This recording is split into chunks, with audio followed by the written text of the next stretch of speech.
என்னுடைய ஆசீர்வாதம் என்ன நம்புற அத்தனை பேருக்கும் உண்டு. எல்லாருக்கும் ஆத்மானம் தானே வந்து சாமி. இறைவன் வந்து ஒரு அறிவுல இருந்து 6 அறிவு வரையும் படிச்சிருக்கான். ஆமா, நாம் வந்து மனுஷன் 6 அறிவா படிச்சிருக்கான். நாம் எதுக்காக மனுஷனா பிறந்திருக்கோம்? அதாவது வந்து ஒரு அறிவு இல்லை, கால் அறிவு, அரை அறிவு, முக்கால் அறிவு, அதே 4 ப்ராசஸ் இருக்கு. அதுக்குள்ள 1.25 இப்படி ப்ராசஸ் நிறைய. அதாவது இதில் இருக்கிற 84,000 கோடி ஜீவராசின்ட்டாங்க. எல்லாத்துக்கும் ஒரு சின்ன சின்ன அது இயற்கையாகவே இருக்கு. இப்போ ஒரு பாம்புன்னா அது என்ன கொத்த சொல்லி சொன்னாங்களா, நிச்சயம் புஷ்ஷுன்னு கொத்துது. அந்த மாதிரி எல்லா ஜீவராசிக்கும் ஒரு அறிவு இருக்கு. நம்மளுக்கு எல்லாத்தையும் சேர்த்து இந்த பார்த்ததுக்கு இடத்துல நிறைய அறிவு நாமளா உருவாக்கி வச்சுக்கிறோம். ஆனால் உண்மையான சுய அறிவு காணாமல் போயிடுச்சு. இறைவன் வந்து எப்பயுமே வந்து அது வந்து எல்லாம் நல்லா இருக்கதான் சொல்லுது. ஆனால் மனுஷன் இருக்க மாட்டேங்கிறான். இப்போ நீங்களே பாருங்க, ஒரு சின்ன குழந்தை எடுத்துங்க, அது எந்த பற்றுமே கிடையாது. அது இயல்புன்றாங்க பார்த்தியா, அது இருக்க வேண்டிய சூழ்நிலை இருக்குது. வளர வளர அடுத்தவங்க சொல்கிறத கேட்க பார்க்க மாறிதா, நம்ம அப்போ தான் மாறி நிற்கிறோம். அந்த பிறக்கும் போது அந்த குழந்தை இயல்பாக நல்லா இருக்குது, சுத்த பொருளாக இருக்குது. வளர நிறைய பிடிச்சி வச்சுக்கிச்சு. இப்போ நம்ம நிறைய பிடிச்சி வச்சு இந்த வயசு எவ்வளோ பிடிச்சி வச்சுக்கிறோம், அந்த செயல் பண்ணுது. இப்போ ஏன்னு பார்க்க நான் படித்த பொருளே இல்லையடா காணுமே, எப்போ வருதுன்னு தேடின்னு உட்காந்துக்கிறோம். நம்ம பழைய பொருள் ஆக மாட்டேங்கிறோம். நான் வளர்ந்து எக்ஸாம் பிடிச்சி வச்சுக்கிறோம். இதெல்லாம் நம்ம பற்றாக்குது. 1 லேயர், 2 லேயர், 3 லேயர், இப்படி நிறைய லேயர் போச்சு. கோடிக்கணக்கான லேயர் இருக்குது நம்ம மேலே. 1 2 இல்லை, கோடிக்கணக்கில் இருக்குது. அது எப்போ எடுக்கிறது, எப்படி எடுக்கிறது? அது யோகத்தை போய் காலையில் செய்யுங்க. அதுதான் சொன்னாங்க. அது மூலமாக குளத்திலே முளை திறந்த கோலையை காலையில் 4 கட்டு அதுக்கு சொன்னாங்க பார்த்தீங்கன்னா. அந்த மாதிரி 4 கட்டு டெய்லி 4 நாள் அடுத்த பிறகு ஒன்று குறையும். ஆனால் அது என்னன்னா செய்யறது இல்லையே. ஒரு நாளைக்கு பயிற்சி பண்ணால் 1 வாரம் விட்டுறோம். நிறைய நடக்குது. சரி சார். அப்போ என்ன பண்ணுறது, அது முளைச்சிக்கிட்டு வந்துட்டே இருக்குது. சரி சார். இப்போ உணவு பழக்க வழக்கம் தொடர்பு. அதாவது உணவு பழக்க வழக்கம்னா நீங்கள் சாத்மீகமான ஒன்று. அதாவது நாம் எந்த உணவு எடுத்தாலும் துடிக்காத இருக்கிற உணவுலாம் நம்மளுக்கு அதிக துன்பம் தராது. நீங்கள் ஒரு துடிக்கிற மாதிரி ஒரு கோழி ஆட்டினா துடிக்கும், ஒரு மீன் வறுத்தா துடிக்கும். இது மாதிரி ஜீவராசி, உயிருள்ள ஜீவராசி எல்லாத்தையும் உயிர் இருக்குது. இது வந்து ஜடப்போல் அது இதாகவும் இருக்குது.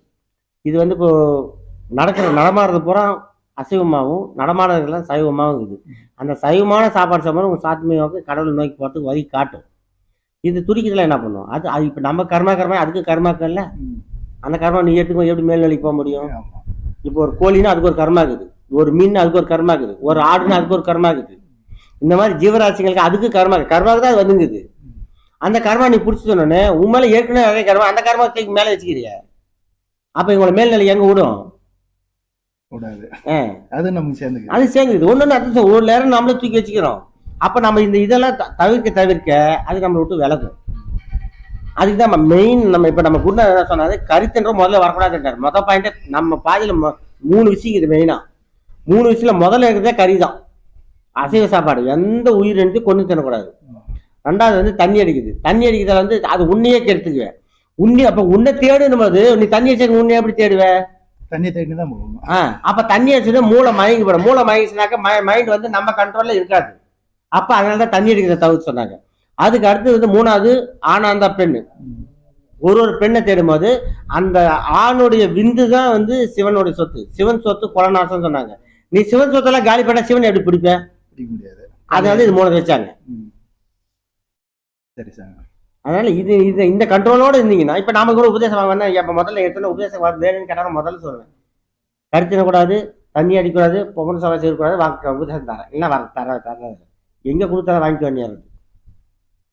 அது மாதிரி இந்த தப்பெல்லாம் பண்ணா இவன் உபதேசம் வாங்கறதுல எந்த செயலும் செய்ய முடியாது. அது கொடுக்குறதாலையும் பிரயோஜனம் இல்லை. என்ன பிரயோஜனம், நமக்கு என்ன லாபம்? பிரயோஜனம் இல்லை. ஆமா, அந்த மாதிரி நாம தான் ஒன்று பண்ணி எடுத்துக்கணும். சரி சாமி. இப்போ வந்து பல பிரச்சனைகள் இருக்கிறாங்க, யோகம் பண்றாங்க. ஆமா, தியானம் பண்ணும்போது வேண்டுதல் வைக்கலாமா வைக்கூடாதா? அது எப்படி? சரி, என்ன வேண்டுதல் வைக்க பாருங்க. போய் ஏதோ ஒரு பிரச்சனைக்கு இந்த பிரச்சனை கிளியர் ஆகணும்னு நம்ம வேண்டுதல் வைக்கதாய். நீங்க பாட பயிற்சின்னு பண்ணும்போது உங்களை தேடுங்க. உங்களை தேடுவா அதுக்கு ஒரு வழி தானா அமையும். அதை நம்ம குரு சொல்லுவாரு, கோயிலுக்கு பண்ணா போய் அமைதியா நில்லு, படைச்சுன்னு தெரியும் என்ன கொடுக்கணும்னு. கோயிலுக்கு போய் சாமி கும்பிட்றத விட நீங்க போய் பயிற்சி பண்ணுவேன். அது உங்களை தேடுறீங்க பார்த்தியா, அந்த பாடம் பண்ணுவேன். அதுதான் கடவுளை தேடுற வழி, நியாயமான வழி. கரெக்டா நீ பயிற்சி மட்டும் பாருங்க, எல்லா பயிற்சியும் தீரும். பயிற்சி பண்ணலன்னு அதை புரிஞ்சுக்கல. சில பேர் பேசிக்கிறாங்க, வாழ்க்கை நடைமுறையில வந்து உண்மையா சொல்றேன். தியானம் பண்ணும் போது தியானத்துல வந்து அந்த கோரிக்கை வைங்கின்ற மாதிரி பேசிக்கிறாங்க. இல்ல நீங்க வந்து இல்ல நீங்க தியானம் பண்ணும்போது ஒரு கோரிக்கை வைக்கலாம். என்ன கோரிக்கை? போய் உட்காந்து இறைவா நான் உன்னை தேடி வர வழிகாட்டு, இது இந்த கோரிக்கை தான் வைக்கணும். அது எங்க ஊர்ல வீட்டு பிரச்சனை கொண்டு அது வைக்க கூடாது. நீ வந்து நான் இறைவா உன்னை தேர்னு எனக்கு வழிகாட்டுன்னு சொன்னாக்கா வழிகாட்டுவான்.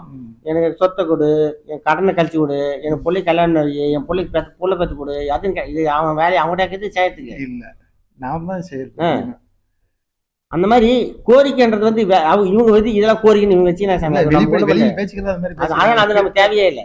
நீங்க போய் நீ ஒண்ணு நல்லா புரிஞ்சுங்க, நீ பெரிய கடங்கானாரு, பெரும் பிரச்சனை இருக்கு, உடல் பயங்கர வியாதி கிட்டும், இல்ல என்ன வேணா கிட்டும், நீங்க பயிற்சி பண்ணும்போது இறைவா உன்னை தேடி வரணும்னு சொல்லி உட்காருங்க. உங்க உடம்புல இருக்கிற அத்தனை பிரச்சனை வெளியே பண்ண கேளுங்க. எனக்கு ஏற்கனவே பிரச்சனை நிறைய இருந்துச்சு சாமி. இப்ப ஹாப்பியா சந்தோஷமா இருக்கு. இதோட வேற என்ன வேணும்? சந்தோஷம். நான் அனுபவம் வெளியிட்டு எதையும் எடுத்து சொல்லல, அனுபவத்தை. ஆமா, இங்க வந்து இப்ப நீ பயிற்சி நல்லா பண்ண எந்த இது இல்லை, மொத்தம் எல்லாம் தொலைஞ்சு ஒண்ணும் இல்லாத உட்காந்துக்கிறேன் கம்மனு. அடுத்தொன்னு சொல்ல, நீ இந்த மாதிரி போ, வழி காட்டலாம். அதனால இதை சொன்னா இவங்களுக்கு இது எப்படி சரியா வரும்னு நம்ம என்ன பண்ண முடியும்? அனுபவிச்சாதான் சொல்ல முடியும். இப்ப வாழ்க்கை நடைமுறையில ஒரு ஆளு கொஞ்ச நாள் பார்க்காம ஒரு ஆளு சந்திக்கிறீங்க. ஆமா, சந்திக்கும் போது நாம வந்து கேள்விதான் கேக்குறேங்க. ஆமா, நல்லா இருக்கிறியான்னு கேக்குறேங்க. நல்லா இருன்னு வாழ்த்தணுமா இல்ல நல்லா இருக்கிறியான்னு கேள்வி கேக்குறேன். இல்ல எப்படி இருக்கிறேன்னு கேட்பாங்க. அது நல்லா நல்லா இருக்கிறேன். இப்ப என்ன கேட்டேன்னு வச்சுக்க, நான் எப்படி நல்லா இருக்கிறேன்னு சொல்றேன் நான். ஆனா அங்க நல்லா இருக்கிறனால தான் சொல்ல முடியும், இல்லைன்னா சொல்ல முடியுமா? எப்படியோ கேட்கணும். அப்ப அங்க சரியில்லைன்னு அர்த்தம். கேட்கும்போது அப்ப நம்ம சொல்றது இல்ல நல்லா இருக்கணும்னு வாழ்த்தணும். நாம நீ சரி சாமி, நீ ஒருத்தர் நல்லா இருந்து வாழ்த்து, நல்லா இருக்கிறான்னு பாக்கலாமா? நாசமா போடான்னு வாழ்த்து, நாசமா போயிடான்னு பாக்கலாமா? இது எதுவுமே நம்ம கையில இல்ல. நாம வாழ்த்த வேண்டிய அவசியமே கிடையாது. உண்மை அது தெரியுங்களா? நீ எப்படி வாழ்த்து? உனக்கு என்ன தகுதி வாழ்த்துறதுக்கு? வாழ்த்துற தகுதி கிடையாது. இப்ப இவர் 1 கோடி ரூபாய் உள்ள ஒரு கடல்ல மாட்டிக்கிறாரு, நீயே பிச்சைக்காரனாக்கிற, இப்ப அதை கடனை தீக்கணும், நீ தீர்க்க முடியாதுல்ல. அதுதான் இப்போ நீ வாழ்த்துறது. இது எல்லாம் ஒன்னேதான். நாம தீர்க்கிறாலும் நம்ம கூட சக்தி இல்ல. அப்ப நம்மளுக்கு என்ன தகுதி வாழ்த்துறதுக்கு? உங்களுக்கு சக்தி இருக்குது இல்ல, உங்ககிட்ட சக்தி இருந்தாலும் நான் உங்ககிட்ட வந்திருக்கா. நானும் என்ன சொல்றேன், நான் இப்ப நீங்க வந்து கேக்குறீங்க, ஒரு நாள் தான் என் தேடி வேணா பாருங்க, அதை தான் சொன்னேன். நான் கொடுக்க முடியாது, வாங்க முடியாது, என்கிட்ட எதுவும் இல்ல. ஐயா சொன்னதே தான், நம்ம கிட்ட எனக்கு கொடுத்து சொல்லுங்க, நான் ரெக்கமெண்ட் பண்ணலாம். நம்ம தேடி ஐயா. அப்போ உன்னோட கோரிக்கை, உன்னோட இது கரெக்டா நியாயமா இருந்தா வழி காட்டும். நீங்க அந்த பாதையில பண்ணா நல்லா நடக்கும் போது, அவ்வளவு வேற என்ன சமைக்குது. ஆனா உண்மையே நான் நல்லா இருந்து சொன்னாலும், நான் நல்லா சொன்னாலும் யாருக்கும் கொடுக்க முடியாது, வாங்க முடியாது. அதுதான் ஐயா சொன்னாரு, நீ பசிக்குது, இப்ப நான் சாப்பிட்றேன், உன் பசி அடங்குமா? இல்ல எனக்கு பசிக்குது, நீ சாப்பிடு, என் பசி அடங்குமா?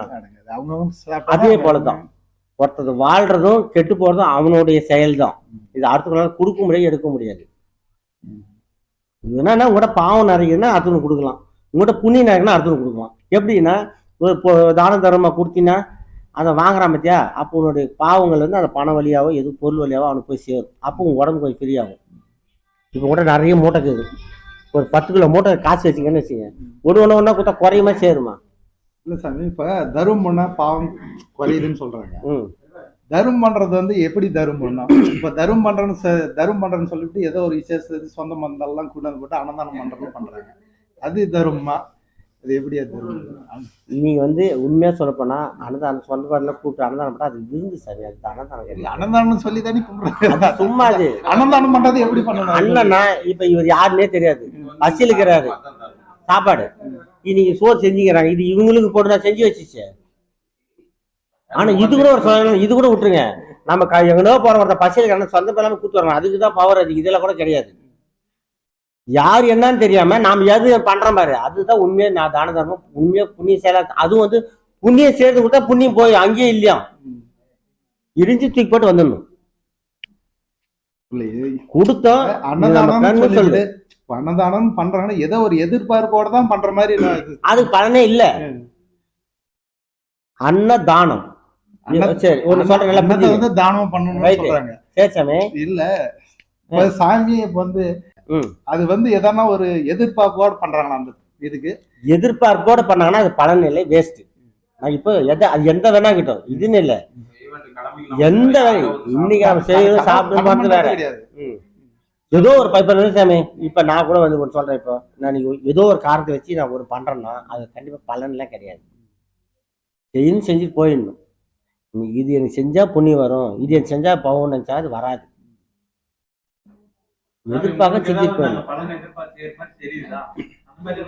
இல்ல ஒரு எடுத்துக்காட்டுக்காக சொல்றேங்க. அது வந்து நான் அதுக்காக சொல்ல கிடையாது. ஒரு எடுத்துக்காட்டுக்காக சொல்றேன்.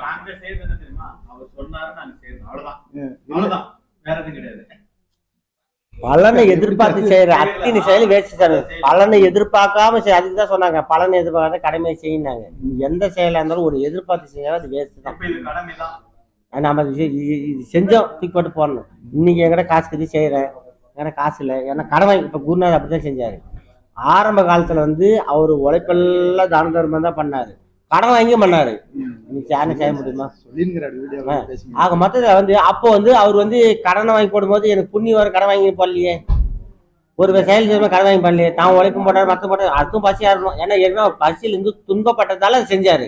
எல்லாரும் இப்ப நம்ம இப்ப நீ ஒரு பசியில இருந்து ரொம்ப துன்பப்பட்ட அடுத்தும் பசி இருக்கும், ஐயோ பசிக்கு கொடுங்கன்னு சொல்லுவேன். நான் பசின்னு எனக்கு எதுவுமே தெரியாது, நான் எப்படி செய்வேன்? பசின்னு தெரியலன்னா அவரும் பசியில இருந்த மாதிரி தான் இருக்க வேண்டியது. இப்போ ஒரு பணக்காரன் இருக்கிறான், நல்லா சாப்பிட்டுனே இருக்கிறான், பசினே என்னன்னு தெரியல, என்ன பண்ணுது? இப்போ எங்க பொண்ணுல எடுத்துங்க, நான் இருக்கும்போது என் 2 பொண்ணு ஒரு பையன், பசினே ஒரு நாள் தெரியும் இல்லை. ஒரு நாள் வவுத்து வலின்னு உட்காந்து அழுகுது. என்னடா அது வவுத்து வலின்னு சொல்லி அழுகுதுன்னா, கடைசியில வவுத்து வலி அழுந்துருச்சு. நாங்கள் பயந்துட்டோம். சாப்பிட வச்சு ஆஸ்பத்திரி கொண்டு சாப்பிட வச்சு கொண்டு சாப்பிட்டு முடிச்சு வவுத்து வலி காணாம வச்சிருச்சு. அப்ப வவுத்து வலிக்கும் பசிக்குமே வலி தெரியல, அப்புறம் எப்படி சொல்லுங்க? பசி என்ன வலி என்னன்னு தெரியல, ஏன்னா வாழ்க்கையில முறாது. அனைவருக்கும் ஆத்ம வணக்கம். ஒவ்வொரு மாதமும் பௌர்ணமி அன்று நமது தர்மபுரி ஆசிரமத்தில் உபதேசம், அன்னதானம் மற்றும் ஆன்மீக வகுப்பு நடைபெறும்.